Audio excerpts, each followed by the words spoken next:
Hey, welcome to my channel. Alain here from BC Woodworking. I'll be taking you a bit of a tour of my shop here in a bit. I've been doing woodworking for about 15 years now, and that's my main job. So, this is not the kind of shop that's set up for YouTube with the perfect lighting and all this stuff. This is the actual woodworking shop. Yeah, so let's get to it. Okay, so here we go. So this is the space here. It's about 1,200 square feet building that is actually attached to my house. So it's basically a gigantic garage. Yeah, so some of the things are, I didn't build this for this purpose, so sometimes you just have to make do with what you got. So there's some things like these posts here, they'll just, they're there because they need to be there to support the roof, but they're not ideal. So sometimes you have to make things work. Yeah, so the shop itself is about 20, I think it's 28 by 42.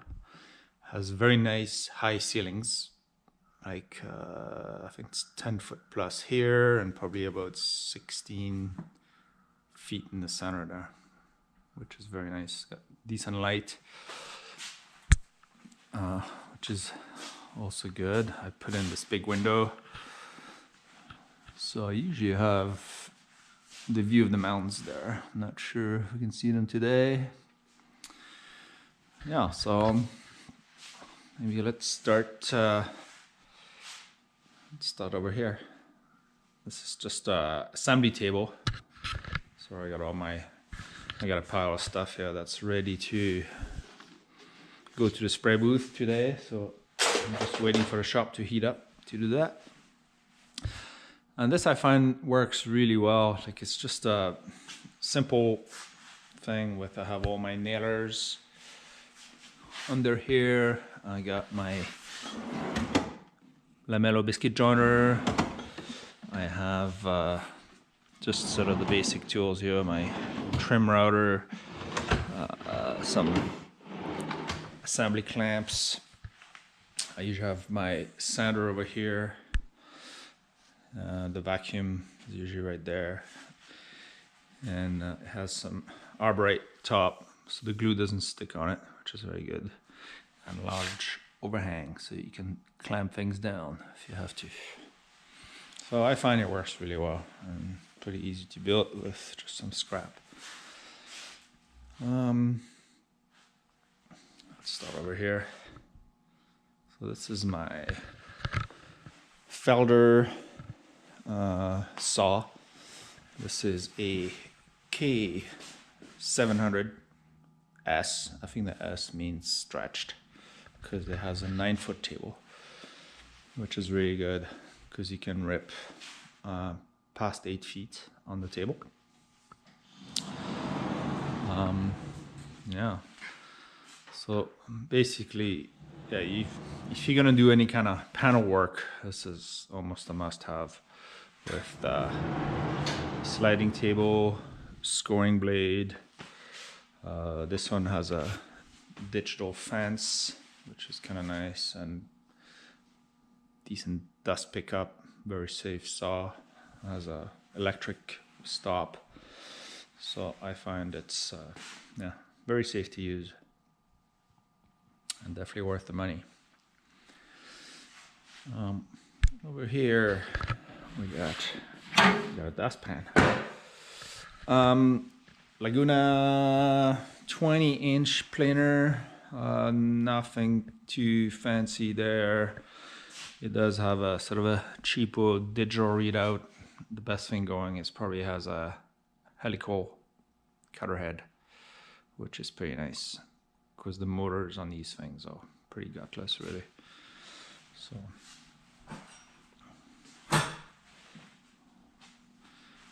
over here we have another tool that's kind of a must-have if you want to make money at woodworking. Thickness sander. with, again, digital readout. So you can come back and do the same thickness over and over exactly. Definitely saves a lot of time. And the dust pickup is really good on this unit. So there's not much dust when you get at it. Again, this is my project for today. I have to spray paint all this. Let's see. Right now I have a bunch of tools in here that those are usually in my cube van outside. So felder tools, I got the Capex under there. In the winter I usually move that stuff in. Yeah, so it doesn't sort of rust or anything like that. Right here we have a small hot glue pot edge bander. It's a Cassidy K320. Well, this thing is a bit of a project. I got it used, and yeah, it's taking me quite a bit of work to just get it to work, but it actually does a fairly decent job now. I use it quite a bit. But that's maybe something else I can cover. The machines I buy, I actually buy quite a few machines used, and sometimes works out, and sometimes, well, not so good. Over here, I have a SCMI shaper with feeder, sort of basic workhorse machine. Really good machine. Again, I had several shapers before that, and this is a pretty good unit. On this side, I have a Delta 12-inch jointer, which is kind of their professional line, I believe. And yeah, pretty good machine.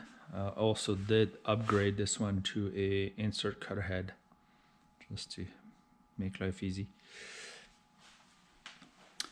On this wall here, this is just a bunch of stuff. I have some sandpaper and this sort of thing in this cabinet, and some small tools like a sharpening unit. These tools here, edge sander. I move this over here when I use it for the dust pickup. A little spindle sander there. And this clamp rack here that I made, which is kind of nice. It's on wheels, so you can bring it close to where you'll be gluing things up. It has the parallel clamps on this side,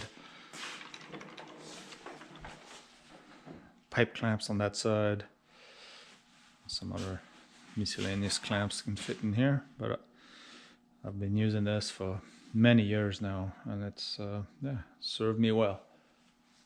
I still have a little router table that I made many years ago and I still use quite often, really. Yeah, it still works. This, I have a little 17-inch bandsaw. Doesn't get used all that often, but it's there. Back here, another thing that's not very ideal. My dust collector here, like an Ada V system, which works okay.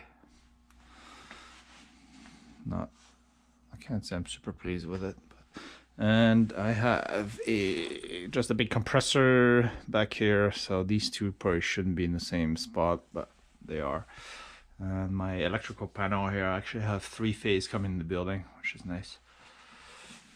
Yeah, I forgot. So part of my shop is this spray booth. It's about, well, inside 7 feet by probably about 24 feet long, I guess. Got some filter medium on this side. As you can see, I'm just spraying some primer here. So I got some paint arresters. There's a wall fan, like over there on this side. Pretty basic system, but you need good lights, good airflow. I only spray waterborne finishes, so not that critical for being explosion proof, but this almost is. I got a few of these spray guns, like with a pressure pot. We got here. This one's a Wacom Slim, works pretty good.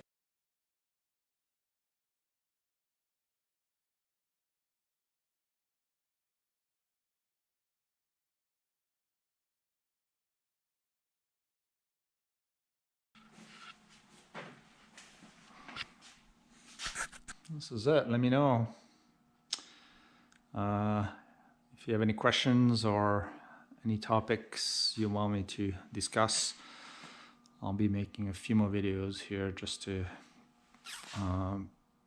give some people some ideas, people interested in starting out in woodworking. Yeah, since I've been doing this for 15 years, so there's definitely some good things and bad things about being self-employed and working by yourself. Anyways, out for now, and I'll talk to you later.